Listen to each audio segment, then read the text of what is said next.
سَيَجْعَلُ اللَّهُ بَعْدَ عُسْرٍ يُسْرًا. Allah will put in place after difficulty, He will put in place ease. Those of you that are students of the Arabic language should note that both usr and yusr are masdaran. They're infinitive nouns. And infinitive nouns in the Arabic language are supposed to occur with a lam. They're supposed to occur with lam al-ta'rif. So there should be بعد العسر اليسرى. بعد العسر اليسرى. But the lam is missing.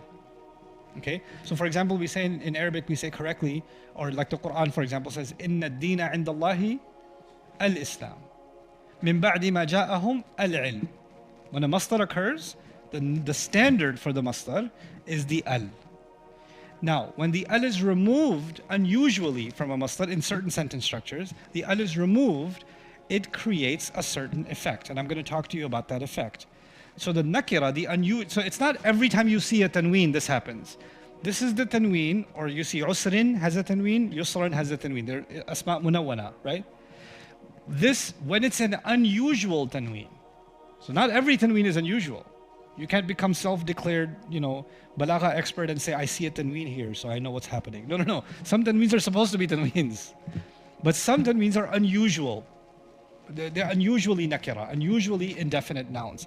When that happens, a few effects happen in Arabic. One of them is tanawwu', the other is tankir, and the other is tafkhim. So and there's others too, but I'm going to highlight these three for you. What does that mean in basic English for this ayah? It actually means Allah will take any kind of difficulty, any variety of difficulty.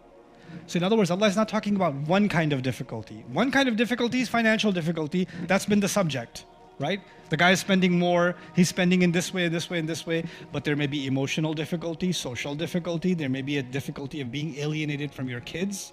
There may be a difficulty of people backbiting. There may be a difficulty of, comments from people. There may be a difficulty of feeling lonely and isolated. There are all kinds of internal, external, social, financial, business. Somebody stops doing business with you because of the divorce going on. Somebody cuts ties with you because of the divorce going on. So, all kinds of difficulties. Or the kids are going to school and other kids are talking to them about the divorce and it's hurting the kids' feelings.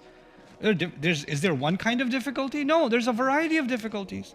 And so Allah did not limit the experience of someone going through difficulty in the divorce to one kind. And how did He do that? By removing the al. بَعْدَ عُسْرٍ. Right? And then tafkhim also comes from it. Tafkhim actually means that it's not a small difficulty. It's a big problem. This is a magnanimous, it's a huge difficulty. So Allah is acknowledging the grandeur and the size and the magnitude of the difficulty that can come into a person's life as a result of the divorce. And then finally, it's also tankir. Tankir means unknown. So right now you're going through a difficulty because of the divorce or whatever, but there may be, as the days go by, new problems emerge that you never had to face, or you didn't even know they were on the horizon, and new problems are coming out as a result of that divorce. So now this is Allah not only giving hope, but He's actually also giving a reality check. This is not a small decision. Divorce is not a small decision. Be ready for the difficulties you can forecast, and be ready for storms that are not on the forecast. And they'll pop up out of nowhere. But doesn't matter, so long as you give what you're supposed to give. Any kind of difficulty that comes, Allah will bring some kind of ease. And the same tanween is used for yusran. So what does that mean for yusran? It may not be the kind of ease you're expecting. It may be a different kind of ease. You see, some people, they wish life could go back to the way it used to be, right? Because that was easy. That's because in our mind, what you're familiar with is what is easy. But Allah might bring you a new kind of easy. Allah may bring you a new kind of relief, a new kind of rizq. And you shouldn't shut your mind to, no, it's not the way it used to be, so it's not good enough. It's not the way it was, so how can this be any good? Because the only thing that was good is what I knew. If the only thing that was good was what you knew, then it would be the yusr that is known to you, that would be al-yusr. But the yusr that is not known to you, it's a new kind of yusr. Don't dismiss the new opportunities, new situations that Allah creates because you're comparing them to the past and saying, it's not what it was, so how can it be any good? Right? So just like we shouldn't be hung up on the past negatives, we shouldn't also be hung up on the past positives. there are new positives that can come into a person's life. There are new good things that can come into. And it may be that the good that you're thinking is not so big could be huge. The ease could be magnanimous. It could be magnificent. You know, and it may lead, the domino effect, it may lead to other goodness that can be much bigger than any goodness you had in the past. That all of that can happen. Also, you will notice here that I wrote here the lack of lahu or the lack of laha. يعني سيجعل الله لها يعني للنفس بعد عسر يسرا. Or سيجعل الله له يعني للإنسان للفرد بعد عسر يسرا. لم يذكر.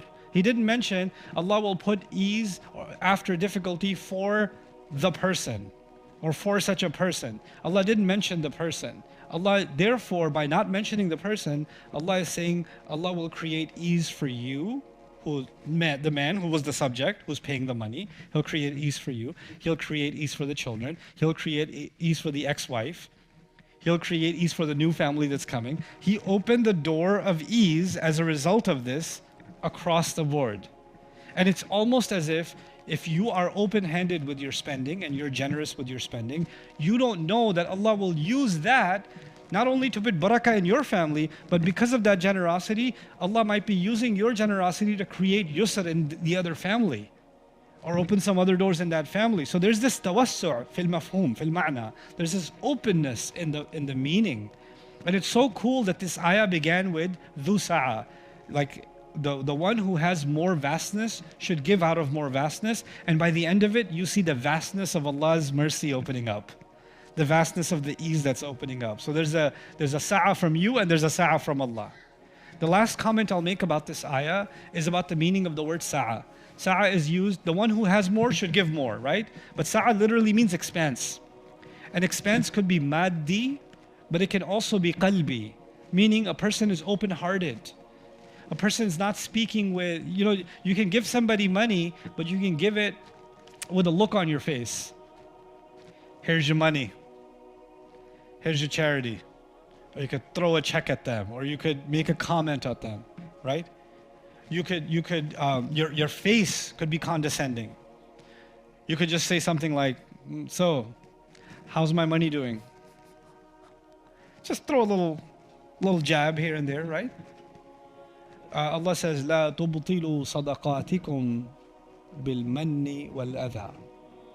Don't cancel any good deeds, any charities, anything you do by making it sound like you're doing somebody a favor. بالمن. And by doing anything that causes hurt. When you do that, the sadaqah doesn't even count.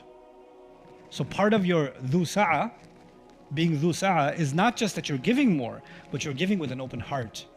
You're giving with kindness. You're giving with dignity. You're not giving someone and making them feel like, oh, they're dependent on you, or they're a burden on you, or you're doing them a favor, or they're eating off of your scraps and things like that. You're not humiliating them, and that's part of the meaning of dhu sa'a also.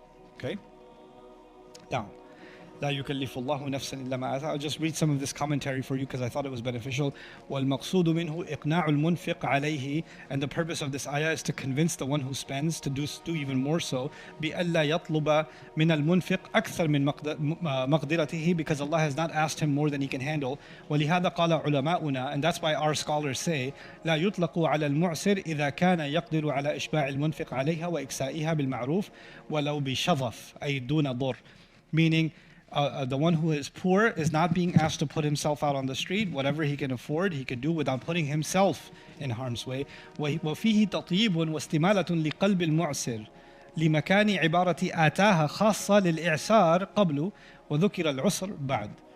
So it's a special comment to the one who's having financial difficulty, because Allah mentioned ataha after it. I told you that. Allah attributed that to himself. So it's a special kind of courtesy given to those that are going through difficulty.